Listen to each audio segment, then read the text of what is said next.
For mere seconds after the blade fell, Anne Boleyn's severed head may have retained consciousness, a horrifying coda to the life of the woman for whom Henry VIII shattered the Church of England.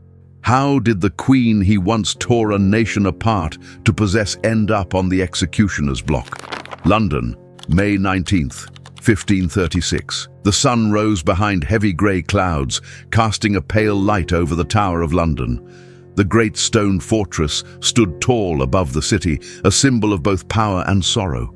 In the courtyard, a scaffold had been built during the night, not the usual high platform used for executions, but a lower, quieter one. It was made for a special purpose, to fit the style of a foreign swordsman with a blade unlike any used in England. This was no ordinary execution. Soft whispers spread quickly through the morning air, passed between servants, guards, and anyone who dared speak. Today, something would happen that had never happened before in English history. For the first time, a queen, one crowned and honored, was going to die by the sword. Her name was Anne Boleyn. She had once captured the heart of King Henry VIII, turning his world upside down. For her, he had challenged the Pope, defied the Emperor, and risked the anger of his people. Anne wasn't just his love. She helped tear England away from the Catholic Church and start a new chapter in history, the English Reformation. But now, that same woman was no longer a queen. The law had declared her a traitor. Inside the cold walls of the tower, in a small room where she had spent the last 17 days, Anne woke to her final morning. The world outside waited, silent and still, for what was to come. She was 35 years old. Though her crown had been taken and betrayal surrounded her, Anne Boleyn still carried the grace and elegance that had once charmed an entire royal court. On the morning of her execution, she rose with calm dignity. A few loyal ladies remained with her, helping her prepare for her final appearance. Every part of her outfit was chosen with care. She wore a dark grey cloak lined with fur, serious and respectful, matching the mood of the day. Underneath, she wore a deep red bodice. It wasn't for fashion. The color was chosen to hide the blood that would soon be spilled. It was not vanity, it was strength. A final act of courage in the face of death. As she dressed, Anne showed no fear. Instead, she made a quiet, chilling remark. "I hear the executioner is very good. I have a little neck." She touched her slender throat as she spoke. It was a moment remembered by those who watched, filled with dark humor and sharp wit. Even facing the end, she held her courage. She would die as she had lived, bold, proud and unbroken. But how had it come to this? How had the woman who once held the heart of England's king now found herself kneeling before a foreign sword? Anne Boleyn's story didn't begin with a crown. It began with ambition. She was the daughter of Thomas Boleyn, a smart and rising diplomat, and Elizabeth Howard, who came from one of England's most powerful families. From a young age, Anne was surrounded by the beauty and brilliance of European courts. She was educated in the Netherlands and served at the French court of Queen Claude, where she learned the language, culture, and ideas of the Renaissance. When she returned to England around 1522, she didn't fit the typical image of beauty. She had olive-toned skin, long dark hair, and striking black eyes, not the pale skin and golden hair that were popular in Tudor England. But she had something even more powerful: intelligence, confidence, and charm. People couldn't help but notice her. She didn't need to speak to command a room. Soon, she caught the eye of the most powerful man in the land, King Henry VIII. At the time, Henry was still married to Catherine of Aragon. Their marriage had failed to give him a son, and his frustration was growing. When he tried to make Anne his mistress, she refused. Her sister, Mary Boleyn, had already taken that path, and Anne would not follow. She reportedly told the king, "If you want my body, you must give me a crown." It was a bold demand, almost unthinkable. But Henry was obsessed. What followed was 7 years of pursuit and political chaos. Determined to make Anne his queen, Henry asked the Pope for a divorce.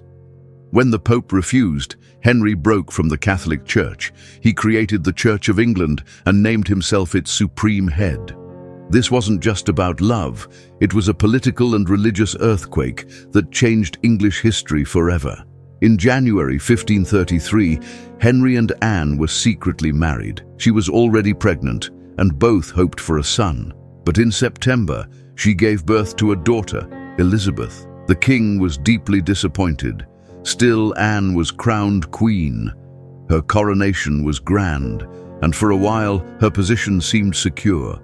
As queen, Anne was far from quiet. She supported religious reform, helped make the Bible available in English, and surrounded herself with smart, forward-thinking scholars. She believed in her role and her right to wear the crown. But her boldness made enemies. The old noble families looked down on her. Catholics blamed her for the break with Rome. Even in her own household, there were spies and traitors. Her downfall didn't begin with scandal. It began with tragedy. After Elizabeth's birth, Anne became pregnant again. But in 1534, she suffered a miscarriage.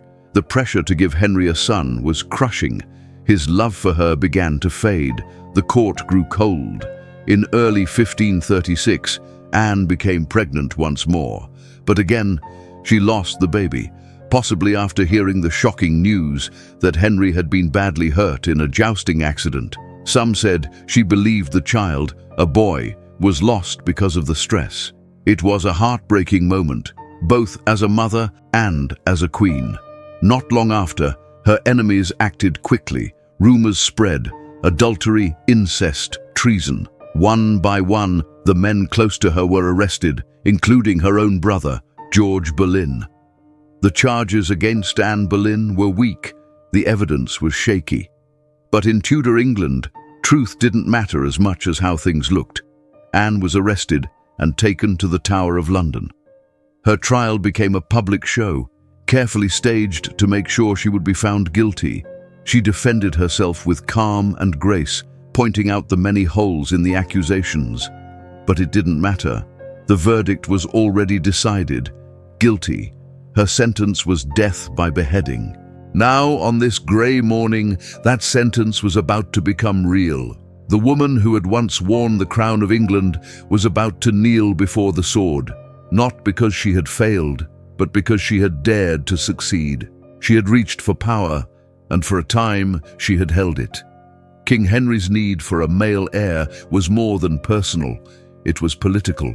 A son would protect the throne, the Tudor name, and the future of England. Without one, the very reason for his marriage to Anne began to fall apart.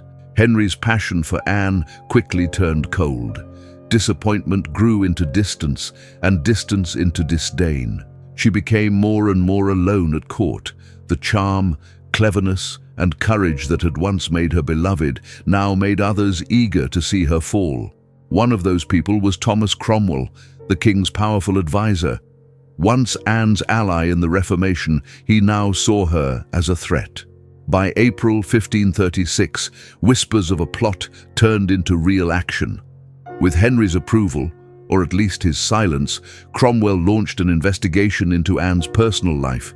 It was a plan not based on truth, but on rumors and lies. On May 2nd, Anne was arrested. She was charged with adultery, with 5 men, including her own brother, George Boleyn, as well as planning the king's death and committing treason. The accusations were shocking, but also clearly false. Still, in Henry's court, truth had little power. What mattered was image, legacy, and removing a queen who no longer served the king's purpose. Anne's trial on May 15th was more performance than justice. She was given no lawyer, no chance to face her accusers. The jury was full of men who wanted her gone. But even then, she stood strong. She answered every question with calm and intelligence. Even her enemies had to admit she was impressive. One observer said she spoke with such wisdom and grace, she seemed not like a woman, but something angelic. But none of it mattered. The result was already decided: guilty. At first, the sentence was to be death by burning, a horrific punishment. But in what some saw as mercy and others as a political move to make things look better, Henry changed it to beheading. He even sent for a skilled swordsman from France, known for quick, clean executions. A small comfort, perhaps, but still cold. On the morning of May 19th, 1536, Anne woke knowing the end had come. She had been told the execution would take place at 8 a.m. She prayed, took communion, and prepared herself with quiet strength. But then, just as she was ready, the execution was delayed until noon. The wait was cruel. The extra hours dragged on. Alone in her chamber, Anne sat with her thoughts, her fears, and her prayers. She whispered over and over, "Lord, have mercy on me." She swore on the sacred host that she had never betrayed the king. "For my salvation," she said, "I am innocent of the things for which I was condemned." Those who were there later spoke of how calm she was in those final hours. It wasn't just peace, it was dignity. Anne would not let her enemies steal her courage. As the hour neared, the sound of drums echoed through the air. It was the signal to the crowd. The execution was near. Anne said her final goodbyes to her ladies-in-waiting. To each she gave a small gift, a prayer book, a piece of jewelry, a handkerchief. Ordinary items now filled with deep meaning. "Remember me and how I end," she said gently. It wasn't a cry for pity, it was a quiet request to be remembered, not as a fallen queen, but as a woman of strength. She was then led to the scaffold. About 1,000 people were there, not as many as expected. The mood was not loud or wild. It was strangely quiet, almost sad. Many took off their hats as Anne walked past, a sign of respect. She wore a simple dress of grey and crimson. She walked with calm and pride. The fire in her spirit, the one that had once won over a king, still burned in her final steps. Once on the scaffold, Anne was allowed to speak. The wind was cold, the sky above was still grey. She stood tall, her hands folded, her eyes clear. The hush in the air was heavy, even the birds seemed to hold their breath. She was offered a final word, a last chance to speak before the sword fell. Anne did not plead, she did not blame. Instead, she spoke with grace, not to clear her name, but to meet death with dignity. "Good Christian people," she said, her voice calm and steady, "I am come hither to die according to the law, and by the law I am judged to die. I pray God save the king, and send him long to reign over you. For never prince had a more gentle nor more loving subject than I have been." She did not confess to the crimes because she knew they were false. She did not beg for mercy because none was coming. Instead, she offered forgiveness, even to the man who had betrayed her. Then, quietly, she knelt on the straw. She removed her headdress. One of her ladies stepped forward to tie a blindfold over her eyes. Anne reached up once to adjust it herself, then folded her hands again. She knelt still, waiting, her back straight, her neck long. The French executioner, dressed in black, stood silently beside her. In his hand was a sword, not an axe, as was common in England, but a sharper, swifter blade. He moved quietly. No drum roll, no announcement, just a whisper of motion. To distract her, he softly called to his assistant for the sword. Anne turned her head slightly, just a fraction, and in that instant, it was done. One swift strike. No scream, no struggle, only silence. Anne Boleyn, Queen of England, mother of Elizabeth, and the woman who had changed the face of history, was dead. The crowd stood frozen. Some wept, others crossed themselves. Even those who had once wished her gone now felt the weight of what had just happened. Her body was placed in a simple arrow chest, the kind used for storing weapons. No coffin, no ceremony. She was buried in the chapel within the Tower of London, beneath the cold stone she had once walked as queen. But Anne's story did not end there.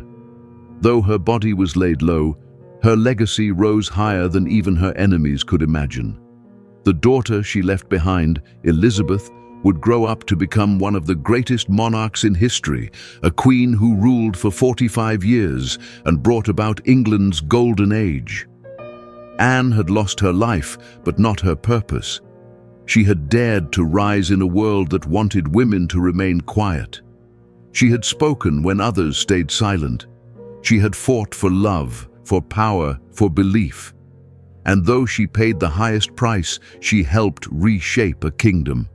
Today, nearly 5 centuries later, her name is still spoken. Not just as a tragic figure, but as a woman who lived and died with courage. She was silenced, but never forgotten. She knelt to the sword, but stood tall in history. Anne Boleyn, queen, mother, rebel, martyr, a life that ended in shadow, but cast a light that still shines.